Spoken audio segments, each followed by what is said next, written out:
5 দিন আগে একটা ঘটে যাওয়া ঘটনা তোমাদের সাথে শেয়ার করি, ঠিক আছে? 5 দিন আগে আমার শরীরটা বিশেষ কিছু ভালো ছিল না। তো বর একদিন সন্ধ্যেবেলা এসে আমাকে বললো যে তোমার জন্য ভাবছি চাউমিন বানাই, তুমি রোজ বানাও, আজকে আমি বানিয়ে খাওয়াবো। আমি বললাম বাহ ভালো, কোন দিকে সূর্যটা যে কে জানে, আজকে বর বলছে বানিয়ে খাওয়াবে।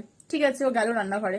আমি ওকে সবকিছু জোগাড় টোগাড় মোটামুটি করে দিয়েছিলাম, বলেও দিয়েছিলাম এখানে এখানে এই জিনিসগুলো আছে, তুমি করে নিও।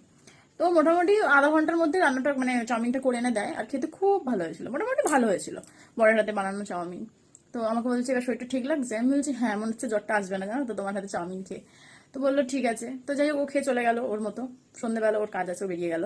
তো তারপর আমি রান্নাঘরে ঢুকি। রান্নাঘরে ঢোকার প্রায় 1.5 ঘন্টা পর আমি রান্নাঘর থেকে বেরোতে পারি। এবার বেরোনোর পর আমি যে বিছানায় শুয়ে পড়ি, তারপর থেকে আমার 102 জ্বর। ডাক্তার দেখিয়ে ওষুধ খেয়ে আমাকে জ্বর ঠিক করতে হয়েছিল।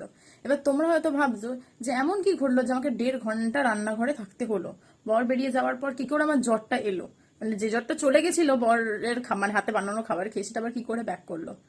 আসলে ও রান্নাটা আধা ঘন্টায় করলেও ও রান্নাঘরের যা অবস্থা করে দিয়েছিল, মানে একটা কৌটোর জায়গায়, মানে কৌটোর জায়গায় নেই, মশলাপাতি এদিক ওদিক।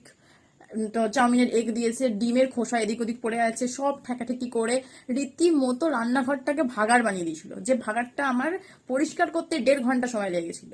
আর শুধু তো এমনি পরিষ্কার হচ্ছে না, যদি ডিমের গন্ধ, সেখানে সার্ফ মারছো, জল মারছো, সাবান দিচ্ছ, মানে কি না বাকি রেখেছিল সব কিছু। মানুষটা একটা কড়াই দিলেই, মানে একটা কড়াইয়ের মধ্যেই রান্না হয়ে যায়, ওর 2টো কড়াই লেগেছিল, মানে 2টো কড়া লেগেছিল, সবকিছু এক্সট্রা। মানে মানুষ একটা থালা বা প্লেট ইউজ করলে সেখানে সবজিগুলো চলে আসে, ও 2টো থেকে 3টে থালা দেখছি এটো করেছে, মানে সবকিছু মানে পুরো। এরপর থেকে কখনো আমি আমার বরকে রান্নাঘরে যেতে দিই না। মানে আমি ওকে বলি যে তোমাকে আমি রিকোয়েস্ট করছি, তোমার যদি 1 গ্লাস গরম জলও লাগে সেটা আমি তোমাকে বানিয়ে দেবো, তুমি রান্নাঘরে যেও না। তোমার যা খেতে ইচ্ছা করবে, যা হবে তুমি আমায় বলবে, তুমি আমাকে বলবে, আমি আমার জ্বর হোক, আমার যাই হয়ে যাক, আমি তার মধ্যে গিয়ে কিন্তু সেটা করে দেবো। কিন্তু তুমি আমার জন্য এত ভেবো না।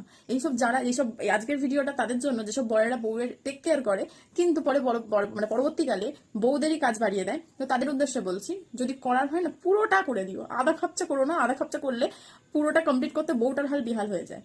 আর যেসব বউদের সাথে এই জিনিসগুলো ঘটে, মানে বর কিছু ভালো করতে গিয়ে খারাপ হয়ে যায় লাস্ট টাইমে, তো তারাও কমেন্ট করো, তারা জানিলে তাদের কি এক্সপিরিয়েন্স আছে। আমার লাইফে এটা একটা অন্যরকম এক্সপিরিয়েন্স।